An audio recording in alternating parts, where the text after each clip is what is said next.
ગ્રામ પંચાયતોની ચૂંટણીની તારીખની જાહેરાત થઈ ચૂકી છે। 388 જેટલી જે ગ્રામ પંચાયતો છે તેમાં ચૂંટણી યોજાવા જઈ રહી છે, જે અંગે તારીખોની પણ જાહેરાત કરી દેવામાં આવી છે। તો રાજ્યની 8,326 ગ્રામ પંચાયતોની ચૂંટણીની તારીખો જાહેર થઈ ચૂકી છે અને જેમાં 4,688 ગ્રામ પંચાયતોની સામાન્ય મધ્ય સત્ર અને વિભાજન ચૂંટણી, જ્યારે 3,638 ગ્રામ પંચાયતોની પેટા ચૂંટણી યોજાશે, જેમાં કુલ 44,850 વોર્ડની ચૂંટણી થશે, જેના માટે 16,500 મતદાન મથકો ઉપર 28,300 મતપેટીનો ઉપયોગ થશે। ગ્રામ પંચાયતની ચૂંટણીમાં કુલ 1,30,00,000થી વધુ મતદારો પોતાના મતાધિકારનો ઉપયોગ કરશે। ગ્રામ પંચાયતોની ચૂંટણીની માટે 2 જૂને જાહેરનામું પ્રસિદ્ધ થશે, જ્યારે 9 જૂને ફોર્મ ભરવાની અંતિમ તારીખ હશે। 10 જૂને ફોર્મની ચકાસણી હાથ ધરાશે। 11 જૂન ઉમેદવારી પત્ર પરત ખેંચવાનો અંતિમ દિવસ રહેશે। તો 22 જૂને મતદાન યોજાશે। જો જરૂર જણાય તો 24 પુનઃ મતદાન યોજાશે, જ્યારે 25 જૂને મતગણતરી હાથ ધરાશે। ગ્રામ પંચાયતની ચૂંટણીમાં સરપંચ પદના ઉમેદવારો માટે ચૂંટણી ખર્ચની મર્યાદા પણ નક્કી કરવામાં આવી છે, જેમાં 22 વોર્ડની ગ્રામ પંચાયત હોય તો 15,000ની મર્યાદા, 13થી 22 વોર્ડ હોય તો 30,000 અને 23 વોર્ડથી વધુ હોય તો 45,000ની મર્યાદામાં ખર્ચ કરી શકાશે। જો કે વોર્ડના સભ્યો માટે ખર્ચની કોઈ જોગવાઈ નથી। આ અગાઉ જે ચૂંટણી ગ્રામ પંચાયતના સરપંચોમાં 93% જેટલી ચૂંટણી ભારતીય જનતા પાર્ટીના સમર્થનવાળા લોકો જીત્યા હતા।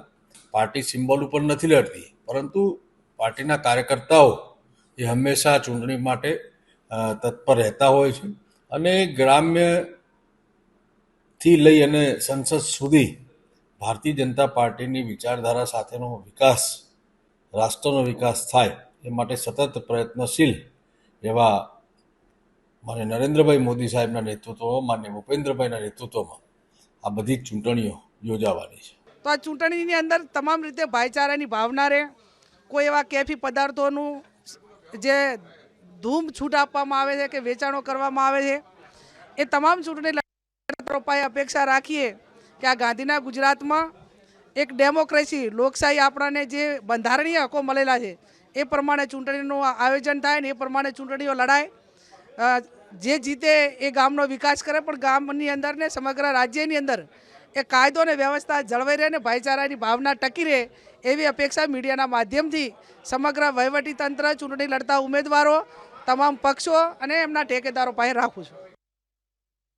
ગુજરાતમાં સ્થાનિક સ્વરાજ્યની ચૂંટણી એટલે કે ગ્રામ પંચાયતોની ચૂંટણીની જાહેરાત રાજ્ય ચૂંટણી પંચ દ્વારા કરવામાં આવી।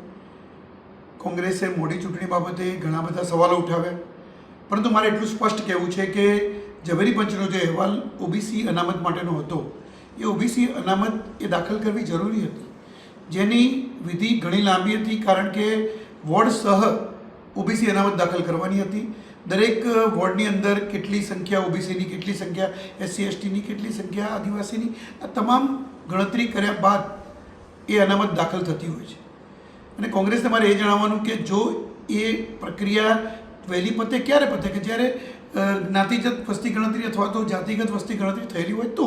ગુજરાતની અંદર એ વસ્તી ગણતરી થયેલી નથી, એટલે આ મેન્યુઅલ કામ હતું, કામ થોડું મોડું થયું, પરંતુ ઓબીસી સમાજને અન્યાય ન થાય એ જોવાનું કામ ભારતીય જનતા પાર્ટીનું હતું અને ભારતીય જનતા પાર્ટીએ ઓબીસી સમાજને અન્યાય ન થાય એટલા જ માટે આ અહેવાલનો પૂર્ણ અમલ કર્યા બાદ આ ચૂંટણીની જાહેરાત કરી છે।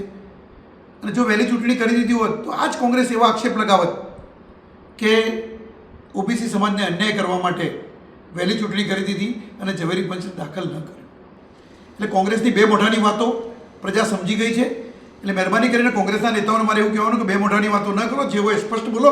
તમે અગાઉથી હાર ભાળી ગયા છો એટલે અત્યારથી જ ઠીકરા ફોડવાની શરૂઆત કરી દીધી છે।